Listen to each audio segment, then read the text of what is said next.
Hello friends, আমি Ratan Kumar Pal, stammering solution expert এবং আমি একজন কিন্তু এক্স স্ট্যামারার। আপনাদের সাথে এই চ্যানেলটিতে স্ট্যামারিং সলিউশন সম্পর্কিত যে আলোচনাগুলো আমি সবসময় করে থাকি সেগুলো মূলত আমার স্ট্যামারিং সারানো এবং দীর্ঘ 12 বছর এই ফিল্ডে স্ট্যামারিং সলিউশন নিয়ে কাজ করা, এই যে আমার অভিজ্ঞতা, তার ভিত্তিতে কিন্তু সমস্ত আলোচনাগুলো আমি করে থাকি। এটা ব্যবহারিক পর্যায়ের যে অভিজ্ঞতা থেকে। আমার এই চ্যানেলটিতে যারা একদম নতুন আছেন, আপনারা আমার এই চ্যানেলটিকে সাবস্ক্রাইব করে রাখবেন, যাতে নাকি এরপরে অন্য কোনো ভিডিও দিলে সবার আগে আপনি দেখতে পারেন। তো স্ট্যামারিং এর যে সমস্যা, আমি যখন স্ট্যামারিং এ ভুগতাম সেখানকার একটা দুটো বিষয় আমি একটু আপনাদের সাথে আজকে শেয়ার করব।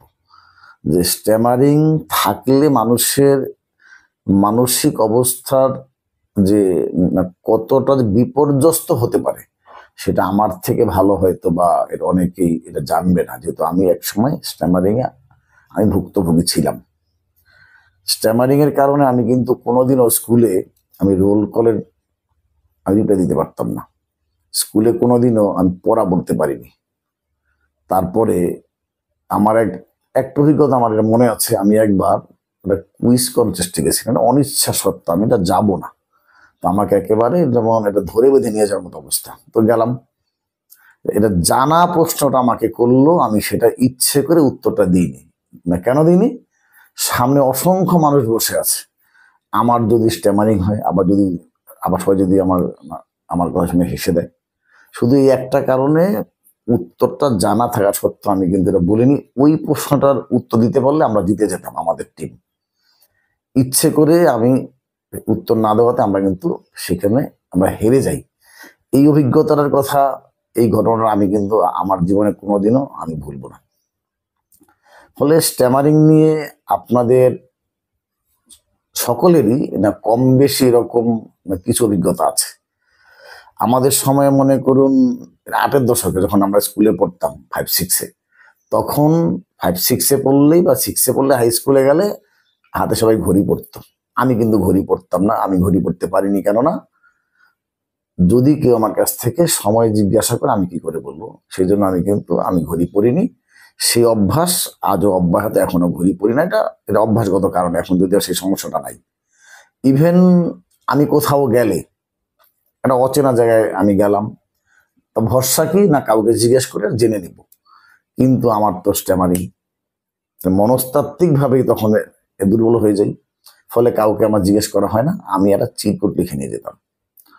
অনেক সময় কোনো একটা অনুষ্ঠানে গেলে একটা হাস্যরসাত্মক কিছু আলোচনা হতো, সেখানেও কিন্তু কোনোদিন আমি অংশগ্রহণ করতে পারিনি।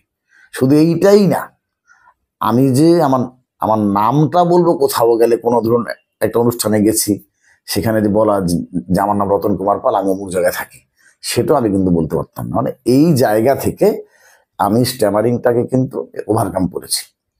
এবং লাস্ট 2012 সাল থেকে স্ট্যামারিং সলিউশনের উপরে কিন্তু আমি এটা কোর্স করাই। তো আমার এখান থেকেও 1000-এর উপরে অনেক আরো বেশি ছেলেরা এখান থেকে কোর্স করে গেছে। এখন অলমোস্ট তারা সবাই খুব খুব ভালো ভালো জায়গায় তারা এখন আছে। তাদের এখন স্ট্যামারিং এর জন্য অতটা বেশি তাদের সমস্যা নেই। তো এই যে আমার লাইফে স্ট্যামারিং সারানো, আমার নিজেরটা এবং অন্যদেরটা, সেই অভিজ্ঞতার ভিত্তিতেই আমি কিছু কথা বলছি। অ্যাকচুয়ালি স্ট্যামারিংটা কিন্তু কোনো রোগ না, সেটা আগে বুঝতে হবে। স্ট্যামারিং দীর্ঘদিনের একটা বদ অভ্যাসগত এবং একটা মনস্তাত্ত্বিক সমস্যা। স্ট্যামারিং না কোনো এটা জন্মগত না বংশগত। আমরা এটাকে সারাতে গেলে তার হচ্ছে না দুটো ধাপ, একটা অভ্যাসগত আর একটা মনস্তাত্ত্বিক। অভ্যাসগত ভাবে যেমন আমাদেরকে এটা পরিবর্তন আনতে হবে, আবার মনস্তাত্ত্বিক ভাবে আমাদেরকে এটা দূর করতে হবে। আজকে আমরা এটা মনস্তাত্ত্বিক ভাবে স্ট্যামারিং সারানোর আমি 2-1টি টিপস আপনাদের কাছে উল্লেখ করব। যেমন স্ট্যামারিংটা যেটা মনস্তাত্ত্বিক, দেখেন আমি কি করে বুঝি। একজন লোক ধরুন সে স্বাভাবিকভাবে সে কথা শুরু করতে পারলো, স্ট্যামারার কিন্তু সে কথা বলছে, হঠাৎ করে মনে পড়ে গেল যে আমার তো কথা আটকায়। এটা কে মনে করিয়ে দিল? Subconscious mind.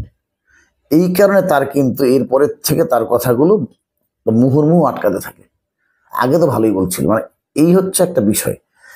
আর আমরা যখনই কথা বলবো তখন যেন একটা বিষয় মনে রাখি যে কার সাথে কথা বলছি, এটা যেন আমরা কেউ মনে না রাখি, বরং কি বলছি, আমার বলার বিষয়টা কি, সেটার উপরে আমি যেন মনোযোগ দিই।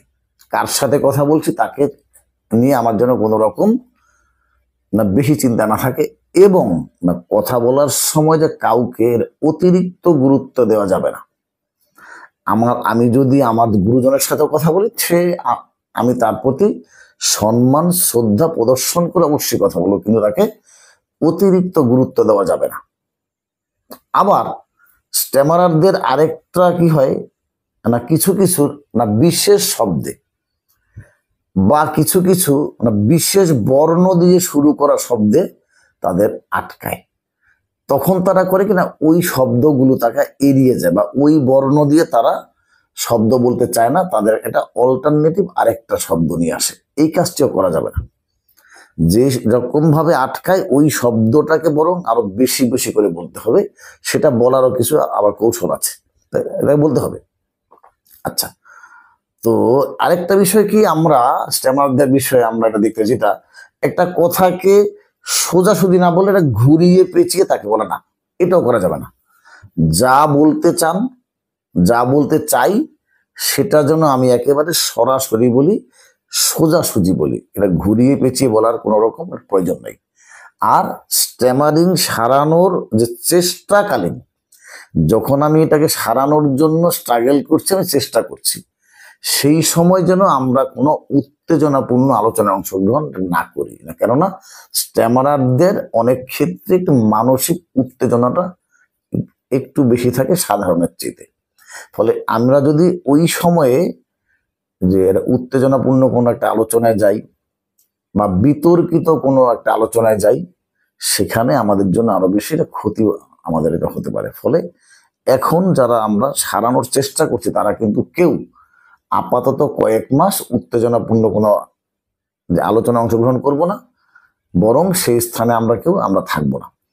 এই বিষয়গুলো আমরা যদি একটু খেয়াল রাখতে পারি এবং নিজে কি বলছি, নিজের কথার প্রতি যেন আমরা আরো বেশি মনোযোগী হই, যে আমি যে কথা বলছি না, বলার আগে একটু আমি ভেবে নেব কি কথা বলছি, আমি গুছিয়ে নেব কি কথা বলছি, তাহলে আমাদের জন্য আরো বেশি সুবিধা হবে।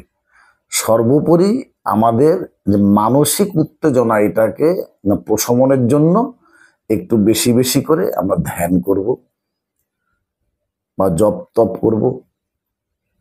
আমরা যদি মনে করুন কেউ হয়তো বিশ্ব প্রকৃতির উপরে আমরা খুব বিশ্বাস রাখি, আমরা তাকে ডাকতে পারি।